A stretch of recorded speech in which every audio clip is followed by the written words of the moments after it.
Hello दोस्तों, कैसे हैं आप लोग। तो आज आपका फिर से स्वागत है मारुति फार्मा क्लासेस में। तो मेरे कुछ स्टूडेंट, कुछ दोस्तों के ये डाउट्स रहते हैं कि सर डिप्लोमा फार्मेसी के बारे में विस्तार से बताइए।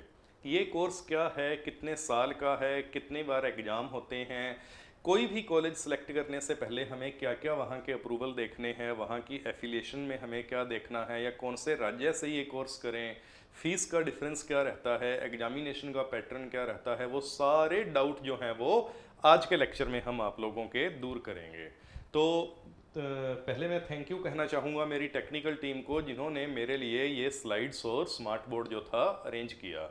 ओके दोस्तों, तो आप लोग कोशिश कीजिएगा जो भी इस लेक्चर के बाद आप लोग सीख पा रहे हैं या जो भी नॉलेज मिलती है मुझे कमेंट बॉक्स में ज़रूर बताइएगा। मेरे मोबाइल नंबर्स दिए हुए हैं स्टार्टिंग वाली स्लाइड में, एंड वाली स्लाइड में, और नीचे डिस्क्रिप्शन में। कोई भी डाउट या कोई भी और क्वेश्चन हो तो आप लोग वहाँ पर व्हाट्सअप भी छोड़ सकते हैं, तो मैं व्हाट्सअप पे भी आपके डाउट क्लियर करने की पूरी पूरी कोशिश करूँगा। तो ये देखिए, ये एक फार्मेसी, डी फार्मेसी में जो मैंने पिक्चर या इमेजिनेशन ली है यहाँ, that is of the pharmacist. Main D pharmacy के बाद हम क्या बनते हैं? फार्मासिस्ट। ओके, तो स्टार्ट करते हैं introduction to the D pharmacy course and full detail of D pharmacy course. तो बच्चों ये देखिए, डी फार्मेसी, पहले ये देखते हैं इस कोर्स की एलिजिबिलिटी क्या है। तो pharmacy course offered in India, या फार्मेसी कोर्स कितनी तरह के ऑफर हो रहे हैं इंडिया में। तो नंबर वन कोर्स है डिप्लोमा फार्मेसी, जिसका एलिजिबिलिटी है, योग्यता है 10+2, मतलब बच्चा 12वीं होना चाहिए साइंस में। मेडिकल नॉन मेडिकल दोनों ब्रांच चलेंगी। 2 साल का ये कोर्स है।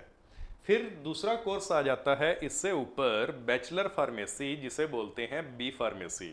4 साल का ये कोर्स है, और इसकी एलिजिबिलिटी भी 10+2, 12वीं होती है।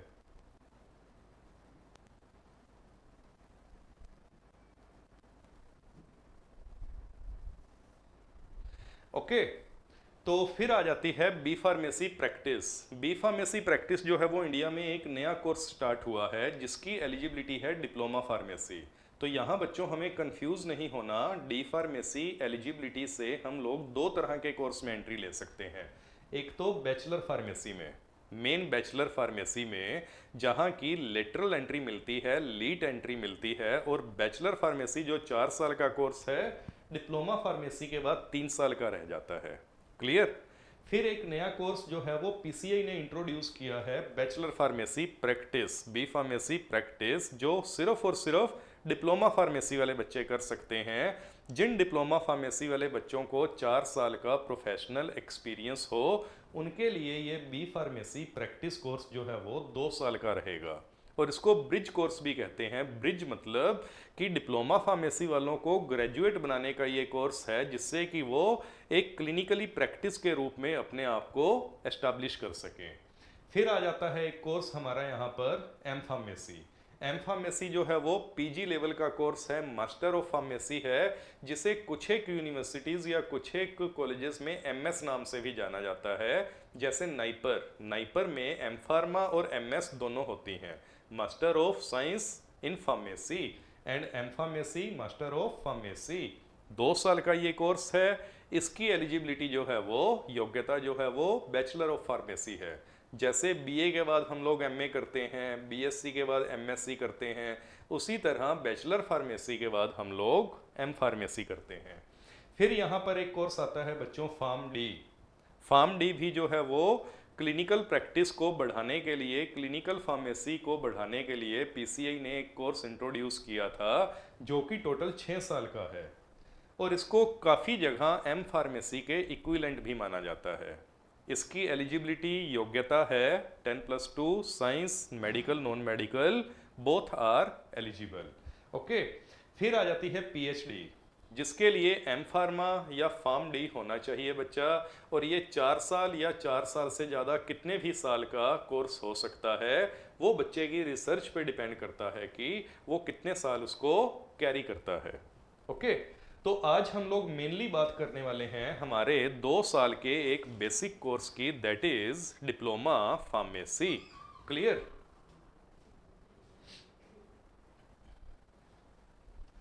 तो पहले हम लोग लेते हैं डी फार्मेसी के स्कोप क्या हैं, ये देखते हैं कि डी फार्मेसी के करियर प्रोस्पेक्टिव क्या है, डी फार्मेसी के बाद बच्चा जो है वो किस किस फील्ड में जा सकता है। तो नंबर 1, फार्मासिस्ट की जॉब मिलती है उसको डिप्लोमा फार्मेसी कोर्स में, गवर्नमेंट में और प्राइवेट हॉस्पिटल में, दोनों में। ओके। और कुछ एक राज्यों ने अभी क्या करा है कि फार्मासिस्ट को पोजीशन को बदलकर फार्मेसी ऑफिसर कर दिया है, जिसके लिए मिनिमम योग्यता बैचलर ऑफ फार्मेसी कर दी है। और कुछ एक राज्यों में अभी भी डिप्लोमा फार्मेसी चल रहा है।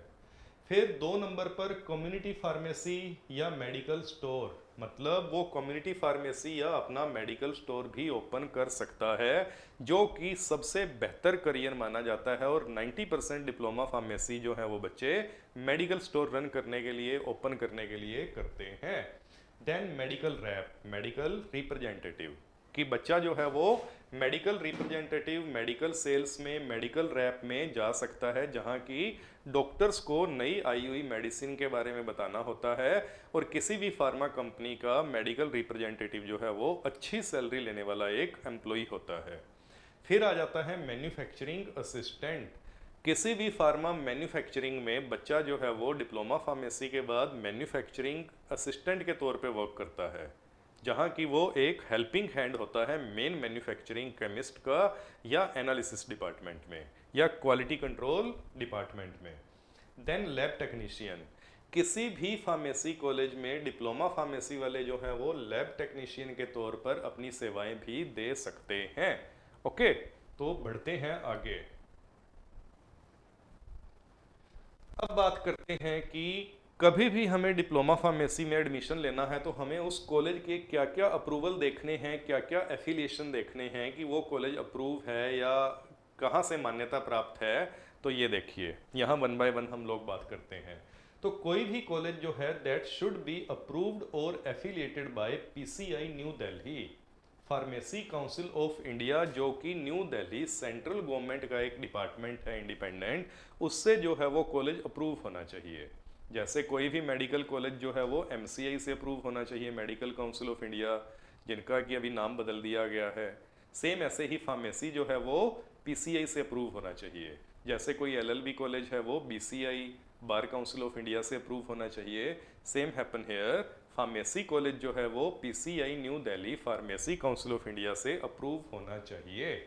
देन एक एग्जामिनेशन अथॉरिटी से भी अप्रूव होना चाहिए, वो उस राज्य की यूनिवर्सिटी और टेक्निकल बोर्ड हो सकता है। फिर दूसरी अथॉरिटी होती है जिससे एफिलिएशन जो है वो रिक्वायर्ड है, जरूरी है, उस राज्य की कोई एक एग्जामिनेशन अथॉरिटी जो डिप्लोमा फार्मेसी के एग्जाम लेगी। वो उस राज्य की कोई यूनिवर्सिटी या टेक्निकल बोर्ड हो सकता है, वो हर राज्य का एक अलग सिस्टम रहता है। फिर PCI approval for new college, conduct of course and old college under section 12। Starting में किसी भी नए फार्मेसी कॉलेज को जो पीसीआई अप्रूवल देता है वो देता है बच्चों कोर्स ऑफ कंडक्ट का, मतलब कि वो कोर्स को कंडक्ट कर सकता है, चला सकता है। 2 साल बाद जब पहला बैच निकलता है तो उसकी रजिस्ट्रेशन जो है फार्मेसी काउंसिल में तभी होगी जब वो कॉलेज अंडर सेक्शन 12 यूएस 12 के अंतर्गत अप्रूवल ले लेता है, तो वो 2 साल बाद ही मिलती है। तो पहले जो है वो कोर्स कंडक्ट करने के लिए पीसीआई अप्रूवल देगा, 2 साल बाद पहला बैच निकलकर जब फार्मेसी काउंसिल में उस राज्य में रजिस्ट्रेशन करवाने पहुंचेगा, उससे पहले पहले एक और इंस्पेक्शन करवाएगा पीसीआई की, और यूएस 12 वाला अप्रूवल लेगा, तभी उस राज्य में बच्चा जो है वो अपनी फार्मासिस्ट के तौर पर रजिस्ट्रेशन करवा सकता है। Okay. AICTE approval is optional, ये मैंडेटरी नहीं है, अर्जेंट नहीं है, नेसेसरी नहीं है, ये ऑप्शनल है, स्वैच्छिक है, मतलब हो भी सकता है, नहीं भी, उससे कोई फ़र्क नहीं पड़ता। AICTE all India council of technical education, ये 2019-20 से पहले जो था रिक्वायर्ड होता था कोई भी कॉलेज फार्मेसी का हो वो पीसीआई से भी अप्रूव हो, AICTE से भी और यूनिवर्सिटी से भी। 19-20 के बाद AICTE का अप्रूवल जो है वो मैंडेटरी नहीं रहा, ऑप्शनल कर दिया गया कि उससे ले भी सकते हैं अप्रूवल और नहीं भी। जनरली बीटेक कॉलेज जो होते हैं या बीई इंजीनियरिंग वाले कॉलेज जो होते हैं वो AICTE से अप्रूव होते हैं। तो अगर फार्मेसी कॉलेज AICTE अप्रूव नहीं है तो उससे हमें कोई फ़र्क नहीं पड़ता, हमारी जॉब, हमारी रजिस्ट्रेशन जो है वो रूटीन में होती रहेगी। ओके।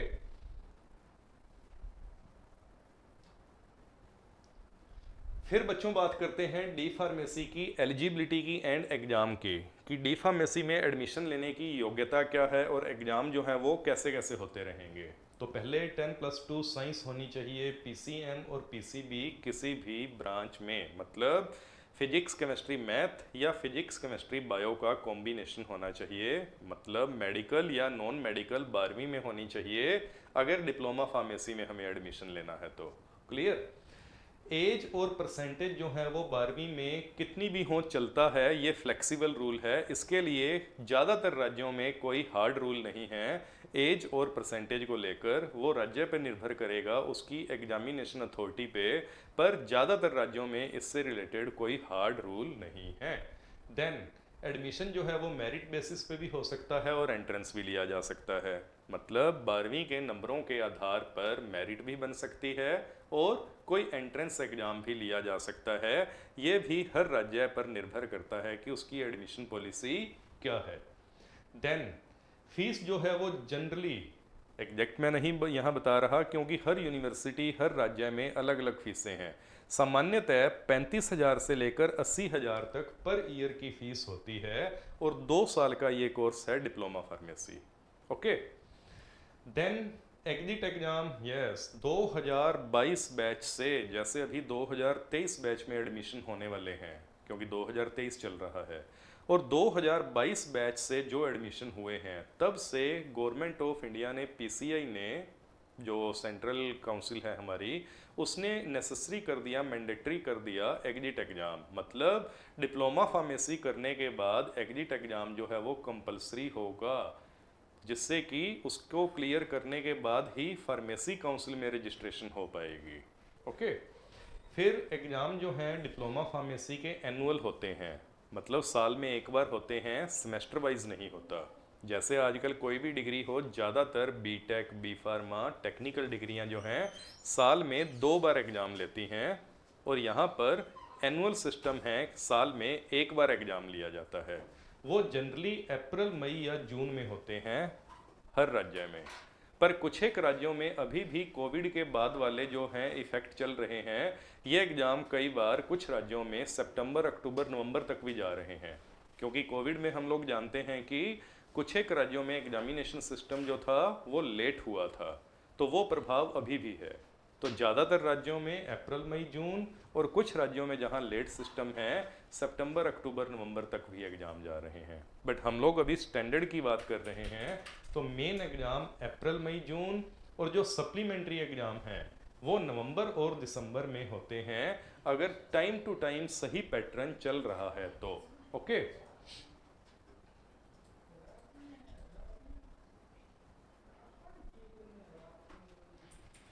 फिर बच्चों बात करते हैं सिलेबस की, कि सिलेबस क्या कहता है, कितने सब्जेक्ट हैं, क्या पैटर्न रहता है। तो ER 2020 एजुकेशन रेगुलेशन 2020 जो है वो अभी फॉलो हो रहा है एज पर PCI।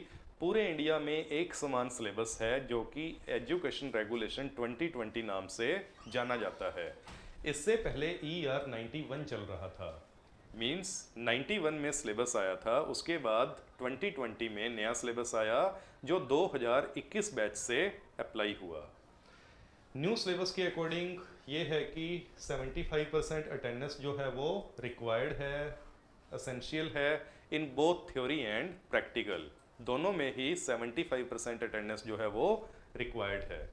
और फर्स्ट ईयर में जो सब्जेक्ट हैं, 5 सब्जेक्ट हैं बच्चों: pharmaceutics, pharmacognosy, social pharmacy, human anatomy and physiology, and pharma chemistry.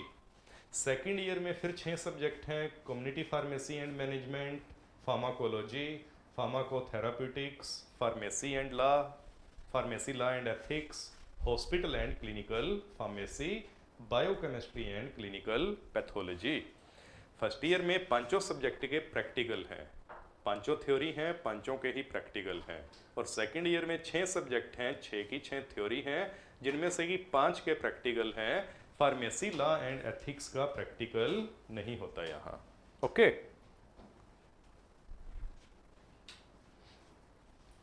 फिर बात करते हैं प्रैक्टिकल ट्रेनिंग की। डिप्लोमा फार्मेसी सेकेंड ईयर के एग्ज़ाम देने के बाद हमें 500 आवर्स 500 घंटे की और 3 महीने की यहाँ पर प्रैक्टिकल ट्रेनिंग लगानी होती है किसी भी सिविल हॉस्पिटल में, डिस्पेंसरी में, या फिर कुछ राज्यों में प्राइवेट मेडिकल स्टोर जो हैं वहाँ पे भी ट्रेनिंग की गई वैलिड होती है। सभी राज्यों में वैलिड नहीं है, बट गवर्नमेंट हॉस्पिटल या डिस्पेंसरी सभी राज्यों में वैलिड है 500 घंटे की ट्रेनिंग। और कुछ एक राज्यों में जो फार्मेसी लाइसेंस रिटेल स्टोर हैं, मेडिकल स्टोर, वहाँ भी ये चीज़ वैलिड मानी जाती है, ट्रेनिंग वैलिड मानी जाएगी। देन उस ट्रेनिंग में क्या क्या एक्टिविटीज़ होनी चाहिए? 500 घंटों में से बच्चों 250 घंटे जो है 250 आवर्स, उसमें मेडिसिन की डिस्पेंसिंग कवर होनी चाहिए कि 250 घंटे जो है या लमसम 1.5 महीना जो है वो मेडिसिन को डिस्पेंस करना या कैसे पेशेंट को देनी है वो प्रैक्टिस कवर करनी है। देन पेशेंट काउंसलिंग, जो पेशेंट की काउंसलिंग की जाएगी डिजीज से रिलेटेड, उसकी डिजीज हिस्ट्री से रिलेटेड, वो कवर करना है। Then stock of the drug and medical devices, कि कैसे हमें अपने रजिस्टर मेंटेन करने हैं मेडिसिन और ड्रग को स्टोर करने से रिलेटेड। इन्वेंट्री कंट्रोल, जो कि अकाउंट्स का पार्ट आ जाता है। Then handling of the prescription, जो डॉक्टर की प्रिस्क्रिप्शन आती है जिसको अपन जनरली दवा का पर्चा बोलते हैं, उसको कैसे हैंडल करना है, कैसे पेशेंट को उसके बारे में समझाना है, वो सारी चीज़ें इसमें आएंगी।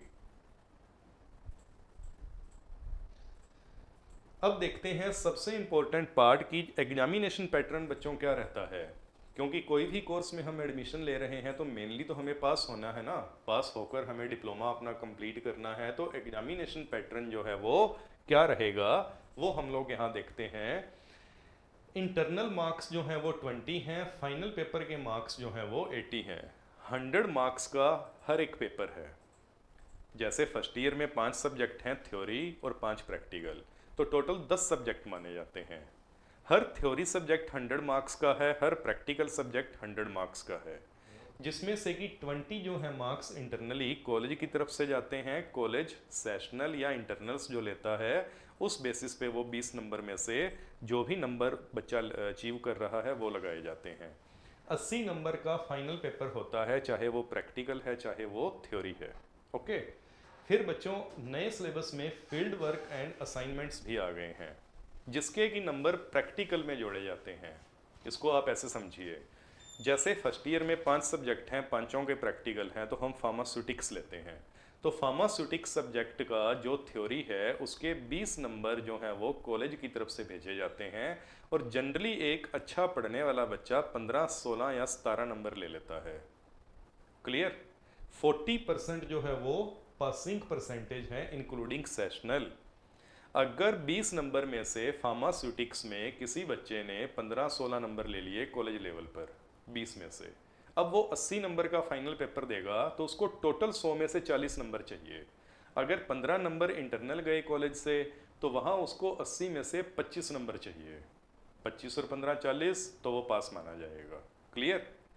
प्रैक्टिकल के नंबर अलग होते हैं, वो थ्योरी में नहीं जुड़ते, वो अलग से पासिंग और फेलिंग क्राइटेरिया रहता है। प्रैक्टिकल के नंबर थ्योरी में पास होने में हेल्प नहीं करेंगे। थ्योरी में 20 नंबर जो इंटरनल हैं, जिसमें से जनरली अच्छे बच्चे के 15 नंबर जा रहे हैं, तो वो ही हेल्प करेंगे। और वहाँ से फाइनल से 25 नंबर चाहिए, टोटल हुए 40। फिर प्रैक्टिकल में फील्ड वर्क और असाइनमेंट के भी नंबर जोड़े जाते हैं इंटरनल में। तो प्रैक्टिकल में जो 20 नंबर में से 15-16 नंबर एक अच्छे बच्चे के जाने हैं, पुअर बच्चे के 10 जाने हैं, या वटेवर इससे ज़्यादा भी हो सकते हैं, तो वो बच्चे की परफॉर्मेंस पर है। उसमें प्रैक्टिकल की डेली की परफॉर्मेंस प्लस फील्ड वर्क कि उस सब्जेक्ट से रिलेटेड इंडस्ट्री में या उसने कितनी जगह फील्ड में विजिट करा कॉलेज की तरफ से, और असाइनमेंट कि उस सब्जेक्ट से रिलेटेड उसने कितने असाइनमेंट दिए, उन सबका नंबर मिलाकर आउट ऑफ 20 नंबर लगेंगे प्रैक्टिकल के, और 80 नंबर का फाइनल पेपर होगा। ओके। तो सेकेंड ईयर में 6 थ्योरी सब्जेक्ट हैं, 5 प्रैक्टिकल हैं, तो टोटल 11 सब्जेक्ट हैं। राइट? तो टोटल हुए 11 सब्जेक्ट, 1100 नंबर का है सेकेंड ईयर। और फर्स्ट ईयर में 5 थ्योरी हैं, 5 प्रैक्टिकल हैं, तो टोटल हुए 10 सब्जेक्ट, 1000 नंबर के हैं फर्स्ट ईयर के टोटल मार्क्स। फिर यहाँ हम लोग देखते हैं student will not promote in second year if failed in more than 2 subject. ये एक बहुत हानिकारक रूल आया है जो पीसीआई के नए ईयर 2020 सिलेबस में है। तो इसका ये कहना है कि किसी भी बच्चे की 2 से ज़्यादा सप्ली आ गई अगर फर्स्ट ईयर में, तो वो सेकेंड ईयर में प्रमोट नहीं होगा, उसकी ईयर बैक लग जाएगी। इसमें भी कुछ राज्य क्या करते हैं, जो सप्लीमेंट्री के एग्जाम हो रहे हैं उनमें भी मौका देते हैं बच्चे को अपने सब्जेक्ट कवर करने का। जैसे कि फर्स्ट ईयर के मई जून वाले पेपरों में मानते हैं हम लोग कि किसी बच्चे के 3 सब्जेक्ट रह गए तो उसकी ईयर बैक लगनी चाहिए।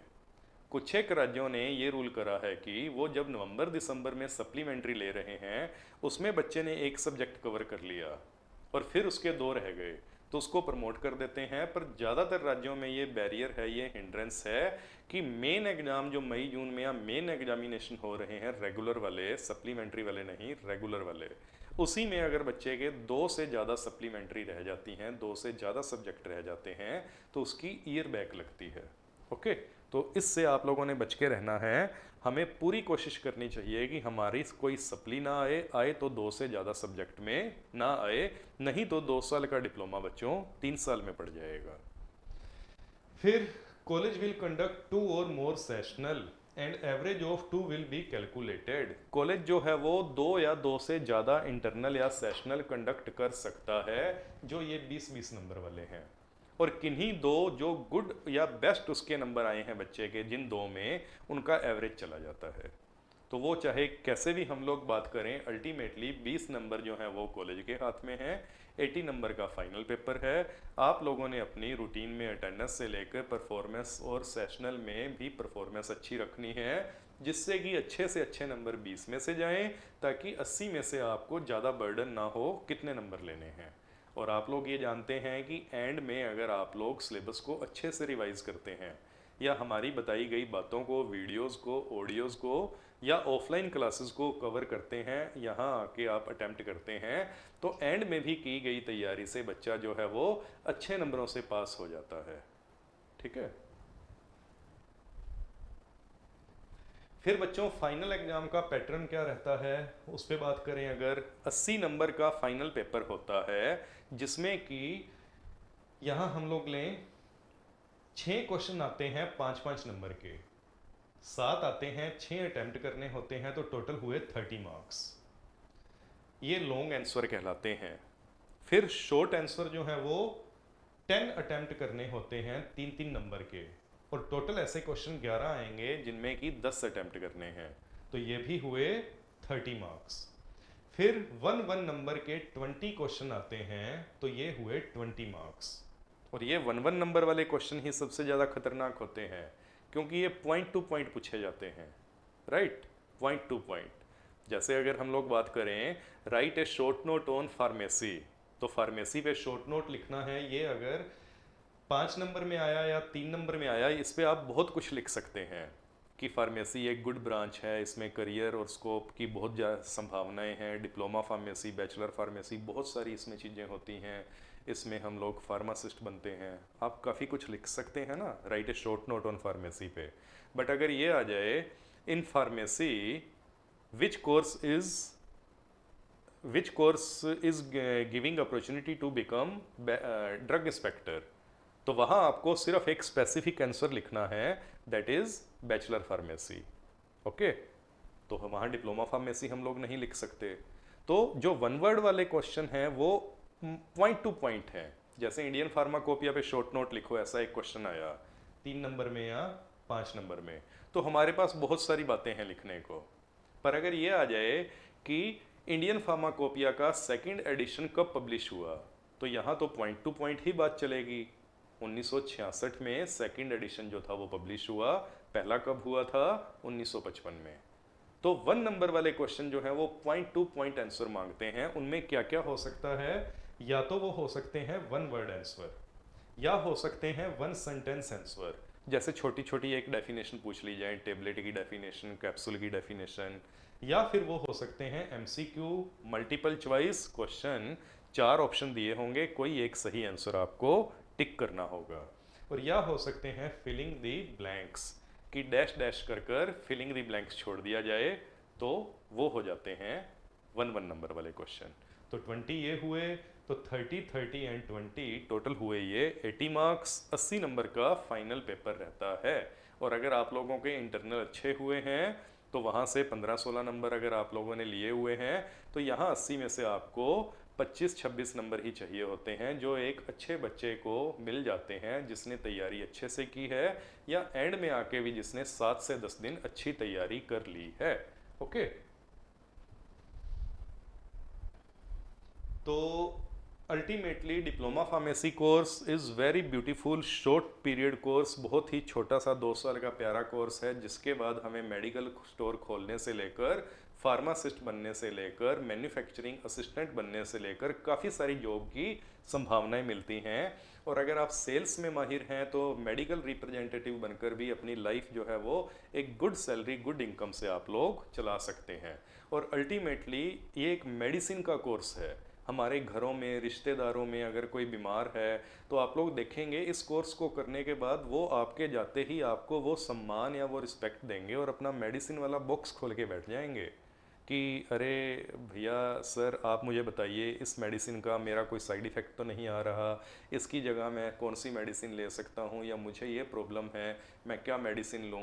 तो अल्टीमेटली आप एक गुड एडवाइज़र पेशेंट काउंसलर भी बन जाते हैं इस कोर्स को करने के बाद। ओके। सो कोई क्वेरी हो आपकी तो मेरे नंबर यहाँ दिए हुए हैं, इन नंबर्स पर आप व्हाट्सअप कर सकते हैं, कॉल कर सकते हैं, कोई डाउट हो तो आप पूछ सकते हैं, या आप लोग कमेंट्स में भी यहाँ पर हमें लिख सकते हैं। Thank you.